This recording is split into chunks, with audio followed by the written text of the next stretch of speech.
We are meeting Rathika at CHRV dinner, and she was one of the guests here. We're going to ask her how she's enjoying the event, and it's a very important cause. It's happening for human rights. Let's talk to her. So Rathika. Hi. Welcome. Hi. Good to be with Tamil Business Connect and Vista again. Yeah.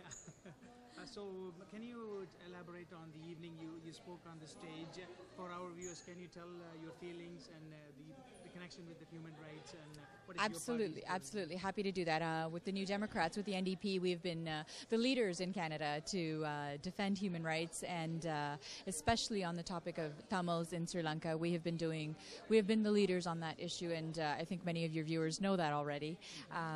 Starting, back with Jack Layton and with our foreign affairs critic Paul Dewar, our human rights critic Wayne Marston, Mike Sullivan, Olivia Chow. I can keep going on naming many New Democrat members of Parliament who have been outspoken and leaders on defending human rights of Tamils in Sri Lanka.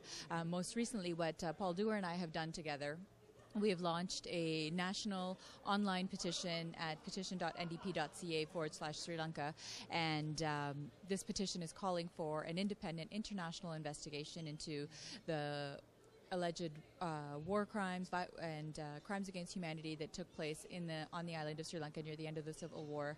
Of course, that the United Nations panel of experts are the ones that articulated this.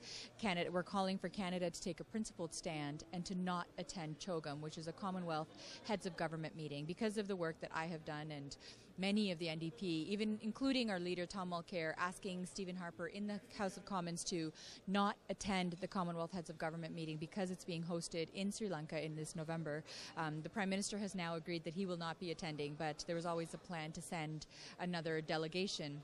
But today I'm very happy to hear that Rick Dykstra, the Parliamentary Secretary to the Minister of Immigration, has just committed the Canadian government to not be present at all at CHOGM as long as the Sri Lankan government doesn't agree to doesn't fix their human rights track record and doesn't until they move the soldiers out of the north, and those are I think the words that he used were until they move the soldiers out of the north, that Canada will not be present at the Commonwealth Heads of Government meeting in November, which is fantastic. This is exactly what the NDP has been pushing for. This is exactly what the Tamil community and human rights activists, the Amnesty International, has been pushing for many months now. So I'm happy that the Canadian government has finally heard this, and a parliamentary secretary has articulated this at this meeting. So I'm happy that we have been, as a community of loud activists who are passionate to defend the rights of human rights for the people living on the island of Sri Lanka, that we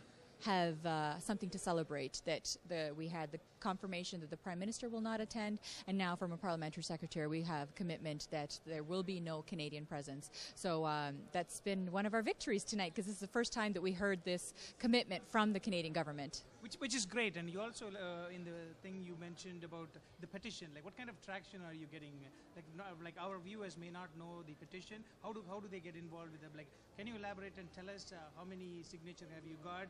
And what we are hearing today is great and it's commendable. Yeah. So how do we get more traction on this? We do need to get more traction with the petition, and I have to say thank you to all the media who's been covering it, including Post Media and the Canadian press who've covered our petition. So it's petition.ndp.ca/Sri Lanka, and they should be able to find our petition. They can sign it online. We've had hundreds of thousands of signatures already, and Facebook likes. So I need more people to spread the word on Facebook and actually go and sign the petition.